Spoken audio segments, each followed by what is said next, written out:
dampening. But if you do, please forgive us here at Giambi Journey. It's real life here all the time, every day. Real life.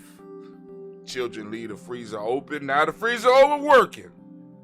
And I gotta listen to the rumble here on the journey. But anyway, family, I want to make sure that you know right now, you are standing in the congregation of the mighty. Yes, you, the home of the stubborn minority, the place where your hustle builds muscle. This is Giambi Journey Media. Thank you, Anime. Anime is on it this morning, family. Of course, you know this is the Daily Toast. I'm your host, Brother Hatim, and this is a Heart of a Simba production. All day, every day, where we strive to blow up your old paradise. We got the wrong color up for today because today is Nia. We want to make sure we send out shots to all of the Nia fam. There you go. Had to change the color to the Nia color. Oh, my fault. Let me make sure I save it. Cancel. Let's go. Okay. All right. So, family, let's put up the war horn.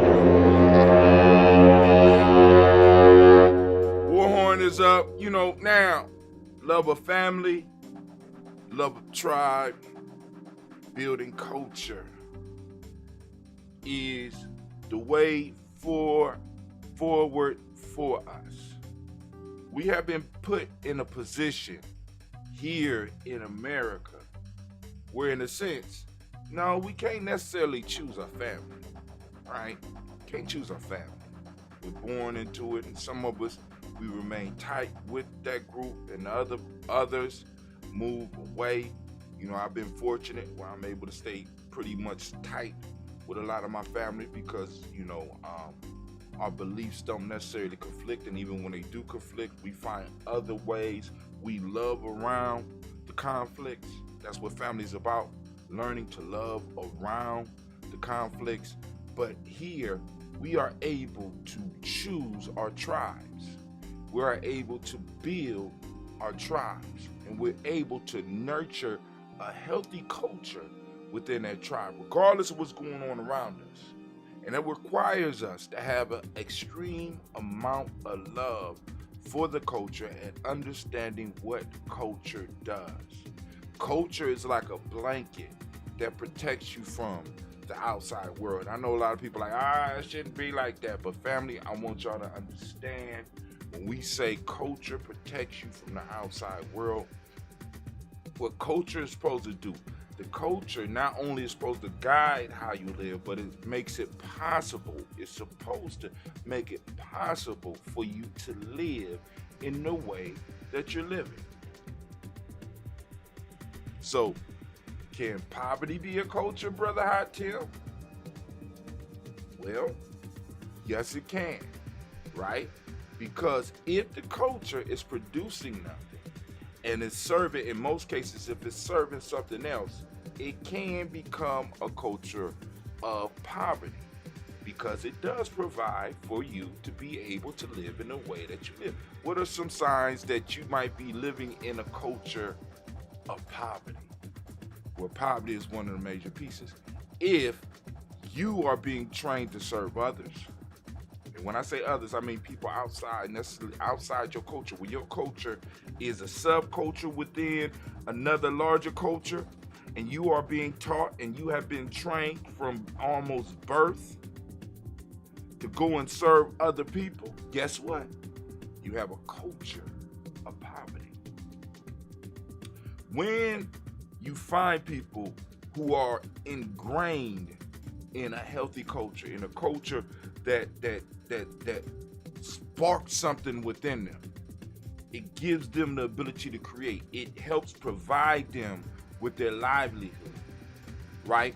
So if you was watching us on Blunt Talk, one of the things I talked about was 4 aspects. Where my phone at? 4 aspects of what we would call an African-centered valued man, right? One of them was he or she has the skills to pay the bills. And then when I say, so let's just say the African-centered, high-value African-centered person, they have the skills to pay the bills, and they move higher up on the totem pole, the more they are able to make how they live and how they make their living benefit the culture, and is able to produce finances from what they develop within that culture. All right. Brother Kwame say, if your culture has you ingesting and digesting only what will help you serve others, you need to trade up. Damn right. You know what I'm saying, family? We have to start falling in love with our culture. Now, and this doesn't mean that, see, because this is the beauty of where we are. Although we went through hell to get here, we have an opportunity to pick the best, to combine the best. We have the ability that no other people at any other time has had. We have an opportunity to build a culture, pulling from the best cultures all throughout Africa. We can truly say that we have a Pan-African experience here. Why? Because we are able to see the continent and see the best cultures all over the world like nobody else has ever been able to do. And because we're able to do that, we're able to start producing something of value, producing a culture of value. And one of the major things we have to start working on changing, listen to me, is our view of wealth. I'm not one of those to say, money is negative. No. I'm not on that. But we have to understand that it's not money over people. It's people over money. In our culture, the material things fall second to the people things, to the human things. And it's because we understand that it's the humans that produce the material things. So the more influence I have, this is why when we talk about an African-centered, high-value person, these are individuals that are able to not only produce things for themselves, but they're able to inspire other people to produce things as well.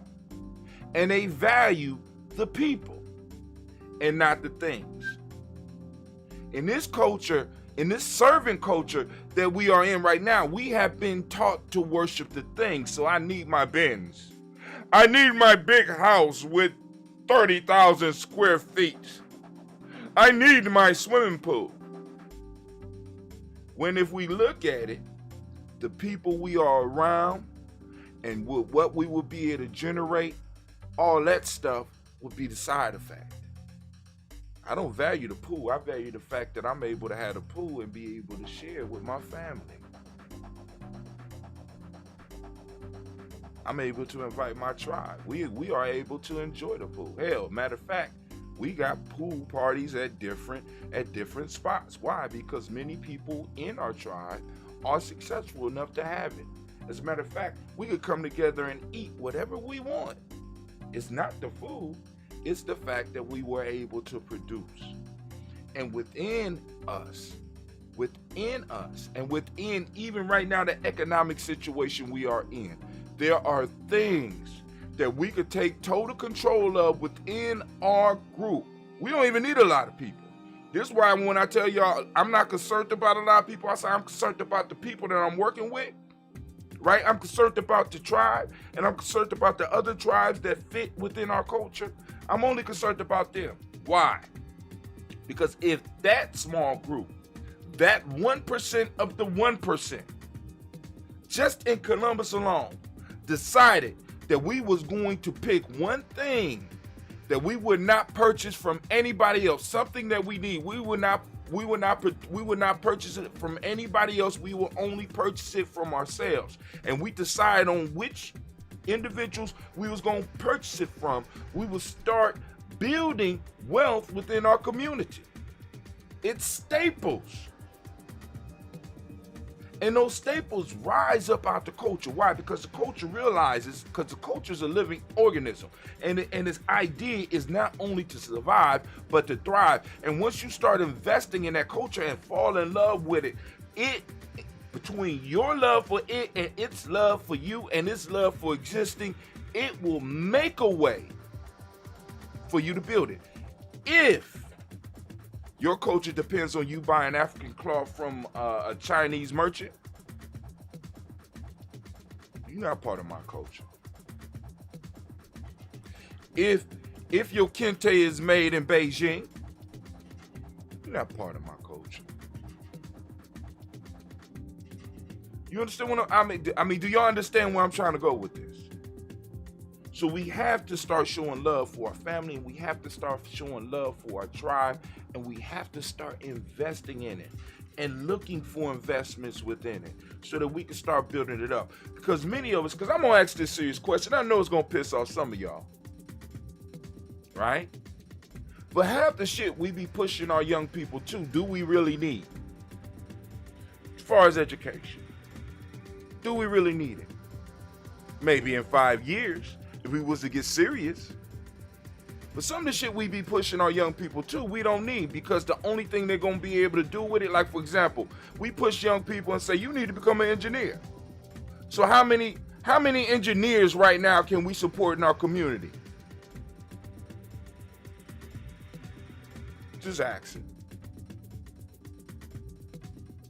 I'm just asking. Because I know some of y'all gonna get offended by that, but please understand, a lot of shit that is top tier, that is top paid, does not serve us. You know why? Because we haven't taken care of the basic survival needs of our people. You need food, clothing, and shelter. And entertainment. I'm just saying. And I'm not saying that to say not to, if you got a young person that is truly interested in that stuff, to move them away. We got so many young people who have skills with their hands, which we need. But we're not investing in those skills. You know why? Because they don't serve master. And because they don't serve master, and because the culture that we say is ours, right? Because I'm gonna do a video. I just seen a video this morning. I'm gonna share on the Giami thread, where a brother is describing his experience with love and hip hop and how that shit was scripted and how detrimental it was to all the young people and even some of you old ass people that grew up on that shit, right? Because it was designed to do and create in our community exactly what it was, because we thought that was our culture. No, it was designed and made like that on purpose so you can aspire to be like that. But that's my morning rant. That's my morning rant. We need to go and fall in love with who we are. We need to fall in love with our culture. And when you in love with something, you don't hurt it. When you love your brothers and sisters, you don't hurt them. And don't get me wrong, I ain't saying all of us is brother and sister. Like I told y'all, me particularly, I'm focused on my family and tribe. You know what I'm saying? That's me. That's me. Because and then I'm gonna say this too, because the reason people talk about self-love is important, because if I'm able to take care of myself, and I'm able to take care of my family, I'm able to take care of my tribe, that benefits everybody around me. Everybody. You know, when we pour the libations, we say this is to all my relations.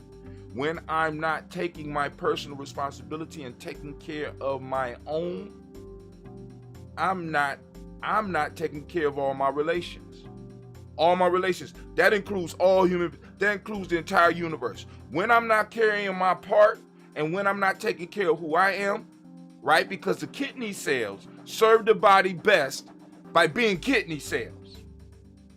You start having fucks up when the kidney cells want to be stomach cells or want to be brain cells. No, they need to they work best as kidney cells, and they need to stay in their motherfucking place.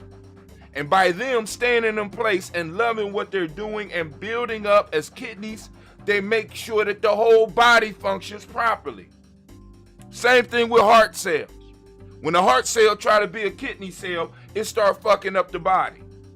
When the heart cell start doing its own thing, it start fucking up the heartbeat, which destroys the whole body. The best thing that heart cell can do for the entire collective is to be a goddamn heart cell. Be the best heart cell that you could be, so that you can make sure that you're serving that heart tribe, so that that heart tribe can serve the rest of the human being. Some of y'all are foot cells and you want to be finger cells. Some of y'all in the digestive tract and you want to be heart cells. Find your place, find your purpose. I think that's appropriate. That's the functional symmetry I was speaking of the other day on Blunt Talk. Things doing what they were designed or meant to do. Family, what was you designed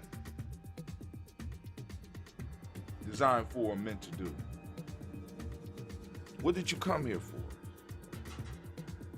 Right? Did you come here to continue the confusion that our people are in right now? Is that what you're here for? Or you came and you decided to come because this was a challenging time, and you knew it was a challenging time, and you knew that this was a time for heroes. This is a time for revolutionaries. This is a time for change. The ones that will do this, the ones that will change the course of our people will never be forgotten. That's what I'm here for. I don't know about you. But yo, that's Brother Hot Tim. Turn that war on.